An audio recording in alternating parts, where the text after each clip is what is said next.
Seguimos então com a leitura do livro Liceu da Mediunidade, Carlos Bacelli, Paulino Garcia.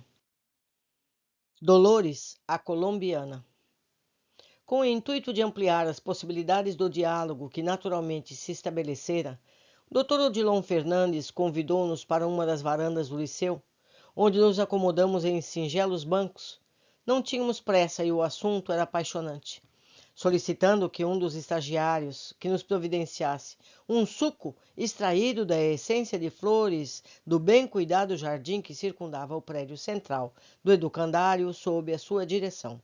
O instrutor continuou franqueando a palavra dos seus tutelados. Doutor Odilon, disse uma das 8 companheiras prestes a reencarnar com a tarefa definida no campo da mediunidade. Conforme o senhor sabe, tenho ligações espirituais com o povo da Colômbia. Fui, em existência pregressa, uma índia que infelizmente abusou dos dons que lhe foram confiados. Prevalecendo-me em minha condição de médium, conquistava os homens que queria e era impiedosa com as mulheres da tribo. Até mesmo o chefe se me submetia à vontade, posto que nenhuma decisão importante se tomava sem que primeiro eu consultasse os mortos. Dolores, exclamou o benfeitor, na verdade, todos procedemos em sinuosos caminhos. Faltou-lhe orientação e, portanto, discernimento.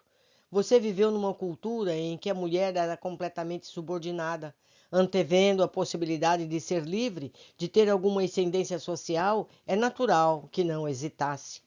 Certo, no fundo eu desejava me proteger, a mim e aos meus, mas mesmo assim excedi em minhas funções. Permiti que o poder me subisse à cabeça, misturei as coisas. Não combati o que, em nosso clã, incentivavam a plantação de certas ervas de efeito alucinógeno, ervas das quais eu também me servia para facilitar o transe. Vendo hoje a situação em que meu povo vive, de quase guerra civil, por conta das drogas. Necessitamos de voltar à gleba e refazer o plantio, pelo qual nos responsabilizamos. Você está conosco há quase 2 lustros, ou seja, 10 anos, e espiritualmente a Colômbia hoje é um terreno fértil para a nossa doutrina. O misticismo que por lá impera não endossa o preconceito religioso. Com certeza a luta ainda será muito grande, mas não podemos retroceder. Psicologicamente, segundo avaliamos, o começo de um novo milênio será tempo ideal para que os ceareiros da boa vontade por lá se corporifiquem. Ao que estamos informados, mesmo nas cidades de menor porte, existem grupos espíritas em funcionamento. Você, desde criança, terá um norte doutrinário. Mas temo, respondeu Dolores, repetir os mesmos erros de outrora. Sinto que ainda corre em minhas veias o sangue dos ancestrais. O Espiritismo nos impõe rígida disciplina.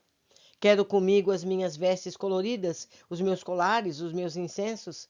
Tenho receio de voltar e cultuar os deuses do meu povo e me envolver com o tráfico. Se pudesse, adiaria o cometimento ou, quem sabe, tentaria antes uma reencarnação no Brasil. Você não se adaptaria, minha filha, não teria liberdade para exercer o dom de curar, através do qual lhe caberá atrair adeptos para a fé da imortalidade, explicou o mentor. No Brasil, o espiritismo está numa outra fase, num período de maior intelectualização, de vivência dos seus postulados. Um médium de cura como você terminaria por se complicar e é provável que aderisse a umas outras seitas espiritualistas que por lá igualmente proliferam. Em outras palavras, seria mais complicação kármica. Sob esse ponto de vista, o senhor tem razão. Dentro de mais 2 ou 3 décadas, a situação do seu país terá melhorado consideravelmente. Será a época em que você despontará como médium. Terá a oportunidade de estudar na infância e assim não ficará tão exposta. E se você, Dolores, se afeiçoar ao estudo das obras de Allan Kardec, que trataremos de lhe fazer chegar às mãos, a sua possibilidade de êxito aumentará. Efetuando pequena pausa para que o suco que solicitara nos fosse servido, Dr. Odilon prosseguiu. Quem se afasta do Cristo se equivoca em qualquer caminho. O Evangelho deve ser a nossa bússola de orientação. Se fechamos os olhos para a rota que ele nos indica, nos perderemos. Jesus no coração nos garante contra as inclinações infelizes do próprio espírito. A questão é que, dentro de nós, o Cristo ainda não ocupa o lugar que deve, lamentou a médium. Sem dúvida, concordou o instrutor. Em primeiro plano, colocamos os nossos interesses. Agimos primeiro e consultamos a consciência depois. Esse é o nosso grande erro. Pregamos uma fé para os outros e temos uma para consumo próprio. A Colômbia espiritualmente está colonizada, doutor? Perguntou Dolores. Qual acontece com quase todos os países, está em fase de se colonizar. O trabalho de colonização espiritual de um país é demorado. Em maioria, as regiões mais próximas que o circundam são povoados por entidades sem maior consciência de si mesmas. A ignorância, o fanatismo, o preconceito igualmente sobrevivem à morte do corpo. Aqui ele está se referindo à colônia espiritual, meus amigos. Se já havia colônias espirituais por lá. Essa é a pergunta e a resposta. Continuando. Que espíritos haverão de trabalhar comigo? Serão companheiros do nosso liceu? Não lhe deixaremos sem respaldo. No entanto, as entidades a que vocês se aproximarão na tarefa serão aquelas com as quais escolher conviver psiquicamente. Mediunidade é sintonia e sintonia é preferência. É evidente que se tentaremos influenciar, mas não poderemos nos opor ao seu livre-arbítrio.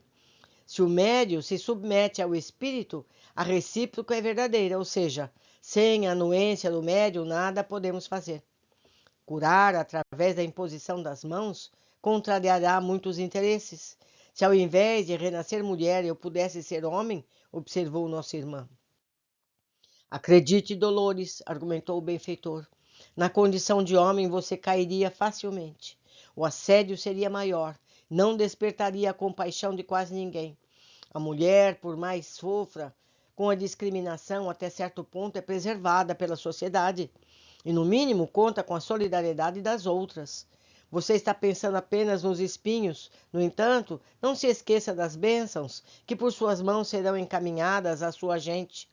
As centenas e centenas de almas que, ao se contactarem com você, despertarão para as realidades do espírito.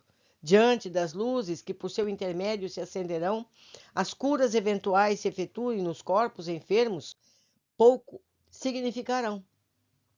A crença na justiça, na outra vida, poderá, inclusive, minha filha, coibir o flagelo das drogas que assola a Colômbia e se alastra por diversos países. É uma realidade. O Odilon tem experiência. Ele sabe o que é melhor para cada um, não é verdade?